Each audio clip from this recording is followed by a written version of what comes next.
প্রতিবেশী দেশগুলোকে প্রাধান্য দেওয়ার কথা বলেছিল নরেন্দ্র মোদীর নেইবারহুড ফার্স্ট পররাষ্ট্রনীতি, কিন্তু তা বাস্তবে দেখা যায়নি।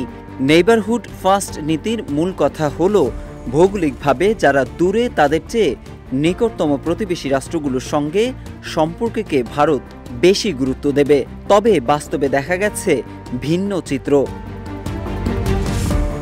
10 বছর আগে নরেন্দ্র মোদী যখন প্রথমবার ভারতের প্রধানমন্ত্রী হিসেবে শপথ নেন, তখন প্রতিবেশী সবগুলো দেশের সরকার বা রাষ্ট্রপ্রধানদের দিল্লিতে আসার আমন্ত্রণ জানিয়েছিলেন, যা ছিল বিরাট এক চমক। এমনকি ভারতের সঙ্গে যে রাষ্ট্রটির সম্পর্ক অনিশ্চিত, সেই রাষ্ট্র পাকিস্তানের তৎকালীন প্রধানমন্ত্রী নওয়াজ শরীফকেও করেছিলেন নিমন্ত্রণ। নরেন্দ্র মোদী তার সরকারের শুরু থেকেই বরাবর বলে এসেছেন, পররাষ্ট্রনীতিতে সবচেয়ে বেশি গুরুত্ব পাবে প্রতিবেশীরা। যে পররাষ্ট্রনীতির নাম নেইবারহুড ফার্স্ট বা প্রতিবেশীরাই আগে। Double million offer, Walton fridge কিনে পেতে পারেন 20 লক্ষ টাকা, রয়েছে কোটি কোটি টাকার নিশ্চিত উপহার। ভারত তার বেশ কয়েকটি প্রতিবেশী দেশের সঙ্গে সংঘাতে জড়িয়েছে। মালদ্বীপের নতুন প্রেসিডেন্ট মোহাম্মদ মুইজির নির্বাচনী স্লোগানই ছিল ইন্ডিয়া আউট। ক্ষমতায় আসার পরেই কয়েক দশক ধরে চলে আসা প্রথা ভেঙে প্রথম বিদেশ সফর ভারতে না করে করেছেন তুরস্কে। ক্ষমতা গ্রহণের পর তিনি ভারতের সেনা প্রত্যাহারের অনুরোধ করেন, পরে তা করেও নেয় ভারত।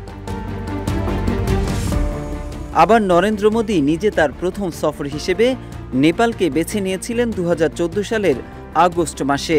এরপর 2015 সালে শ্রীলঙ্কায়, আর একই বছর বাংলাদেশে সফর করেন তিনি। দেশগুলোতে সফরকালে উষ্ণ অভ্যর্থনা ও অসংখ্য মানুষের বিরাট সাড়া পেয়েছিলেন নরেন্দ্র মোদী। যদিও পরবর্তীতে সেসব দেশে বন্ধুত্বপূর্ণ হয়ে থাকতে পারেনি ভারত। উন্নতির কোনো লক্ষণ দেখা যায়নি পাকিস্তানের সঙ্গে সম্পর্কের ক্ষেত্রেও। অন্যদিকে চীনের দিকে কিছুটা বেশি নজর দিতে হয়েছে ভারতকে। চতুর্থবারের মতো নেপালের ক্ষমতায় আসেন কেপি শর্মা ওলি। প্রথম রাষ্ট্রীয় সফরে শত বছরের প্রথা ভেঙে দিল্লির বদলে বেইজিংকে বেছে নিয়েছিলেন তিনি। বেল্ট অ্যান্ড রোড ইনিশিয়েটিভ নিয়ে চীনের সঙ্গে একটি কাঠামোগত চুক্তি সই করেছে নেপাল। এর আগে 2020 সালে ক্ষমতায় আসার পরে প্রধানমন্ত্রী কেপি শর্মা ওলি বলেছিলেন, ভারত নেপালের অভ্যন্তরীণ বিষয়ে হস্তক্ষেপ করছে। এমনকি যে ভুটান সামরিক, বৈদেশিক বা অর্থনৈতিক প্রায় সব ক্ষেত্রে ভারতের উপর নির্ভরশীল, তারাও চীনের সঙ্গে আলাদাভাবে সীমান্ত আলোচনা শুরু করেছে। আফগানিস্তান ও মিয়ানমারে যে দুটি সরকার এখন ক্ষমতায়, তাদের সঙ্গেও ভারতের সম্পর্ক ভালো এ কথা বলা যাবে না। তালেবানের সঙ্গে ভারতের পূর্ণ কূটনৈতিক সম্পর্কই স্থাপিত হয়নি এখনও। এদিকে সংখ্যালঘু ইস্যুসহ নানা ইস্যুতে প্রতিবেশী বাংলাদেশের সঙ্গে ভারতের সম্পর্ক তলানিতে। ভারতে বাংলাদেশের জাতীয় পতাকা অবমাননা ও উপ হাইকমিশনে হামলার ঘটনাও ঘটেছে। এসব ঘটনায় ক্ষুব্ধ প্রতিক্রিয়া জানিয়েছিল ঢাকা। গেল এক দশকে ভারতের সঙ্গে বন্ধুত্বপূর্ণ সম্পর্কই বজায় রেখেছিল প্রতিবেশী দেশগুলো।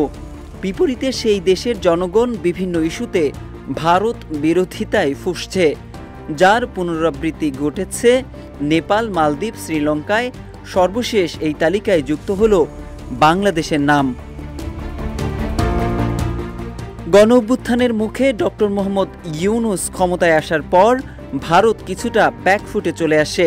এদিকে বাংলাদেশ প্রসঙ্গে ভারতীয় মিডিয়ায় অহরহ মিথ্যা সংবাদের ছড়াছড়ি ও ভারতের পররাষ্ট্রনীতি ইত্যাদি কারণে ভারতের প্রতি বিরক্ত বাংলাদেশের সাধারণ মানুষ।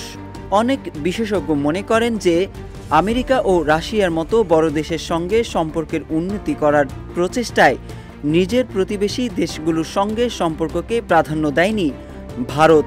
দ্য হিন্দুর কূটনৈতিক সম্পাদক সুহাসিনী হায়দার বলেন, গত 10 বছরে ভারত সরকার নেইবারহুড ফার্স্টের কথা বলেছে ঠিকই, কিন্তু তা নিয়ে কোনো পদক্ষেপ নেয়নি। বিশেষজ্ঞরা বলছেন, ভারতের প্রতিবেশী দেশগুলোর সঙ্গে সম্পর্ক নানা কারণে প্রভাবিত হয়। এগুলোর মধ্যে আছে ওইসব দেশের অভ্যন্তরীণ পরিবর্তন ও গণতন্ত্রায়ন। ভারত তার কোনো প্রতিবেশীর অভ্যন্তরীণ পরিবর্তনকে প্রভাবিত করতে পারে না, কিন্তু বাংলাদেশের মতো কিছু ক্ষেত্রে ভারত দূরদর্শিতার অভাব দেখিয়েছে।